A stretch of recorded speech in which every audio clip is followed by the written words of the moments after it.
You told him what? Maya's voice hit a pitch that made me wince. I told him no. As she sat on the counter kicking her feet, I continued stacking the winter emergency kits by the front register, preparing for the annual rush of tourists who'd inevitably get themselves stuck in snowdrifts come December. The familiar weight of the kits in my hands was grounding. 4 generations of Sullivans had prepared legacy for winter emergencies, and I wasn't about to break the chain.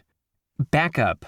The Adrian Hayes, who has over 1 million followers and works with luxury brands even I've heard of, came to see you yesterday and you told him you don't work on content farms? Though I wasn't looking directly at her, I could hear her eye roll. That's exactly what I said. I adjusted the display of hand-crank flashlights that wouldn't die when the batteries inevitably froze. These were the flashlights Dad had insisted on stocking after that blizzard in '08 had left half the town without power for 3 days. Real tools for real problems, he'd always said, a Sullivan Hardware motto that didn't exactly mesh with influencer aesthetics. Maddox, seriously? My 17-year-old sister sounded more like 47 sometimes. You do realize that was an opportunity, right? The kind that pays actual money? I grunted, tucking a pack of hand warmers into a kit. I have a job. 2, in fact. 3 if we count parenting a 17-year-old. A job that requires you to arrange emergency kits in a hardware store that's been slowly declining in revenue since Mom and Dad died. And your other job is literally what he's trying to hire you for. I stopped mid-motion, the familiar pang hitting my chest at the mention of our father. 3 years, it still felt raw.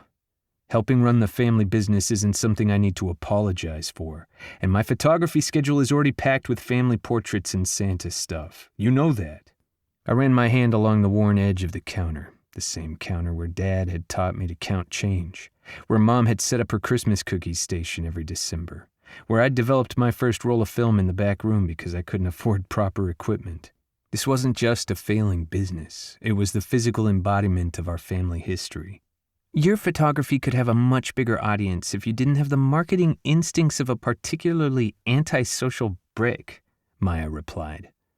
Look, I appreciate everything you've done, taking care of me, keeping the store going, but I'm months away from college. You need to think about what's next for you. I'm thinking about what's next for us, I corrected, moving toward the window display to check that the vintage mechanical elves Dad had insisted on setting up every year were still working properly. After you're at school, I'll have plenty of time to... Maya hopped off the counter and followed me. To what? Take more wedding photos of people who can barely afford your already too low rates? Turn down opportunities that could actually put Sullivan and Lenz on the map? I rolled my eyes. Tell me how you really feel, Maya. Maddie, she said more softly, using the childhood nickname that always made me pay attention. I've seen how you look at the brochure for the documentary workshop in Denver. The one you keep hiding in your desk drawer. You've been putting your dreams on hold. And I get why, but you can't keep using me as an excuse. I fiddled with one of the elves, avoiding her too perceptive gaze. The workshop was a pipe dream. $5,000 I didn't have, a week away from the store I couldn't afford. But she was right that I'd been using her and the store as convenient shields against taking risks with my art. Also, she added, returning to her usual snarky tone, Avery texted me that he came by the gallery asking about your work. She said Adrian was hot. Having seen his Instagram, I agree. I adjusted an elf that had tilted precariously. Avery thinks the UPS guy is hot.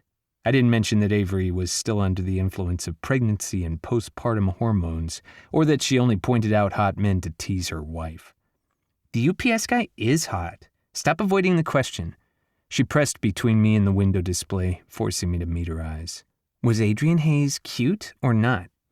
I sighed, silently cursing small towns and their efficient gossip networks. The last influencer who'd breezed through town had captured Legacy's quaint mountain charm for his travel vlog, completely missing the actual heart of the place while using our town as nothing more than a picturesque backdrop. He'd even tried to convince Becca Gorham to reschedule the annual Moose Trot 5K so he could get better lighting for his sponsorship with some energy drink company.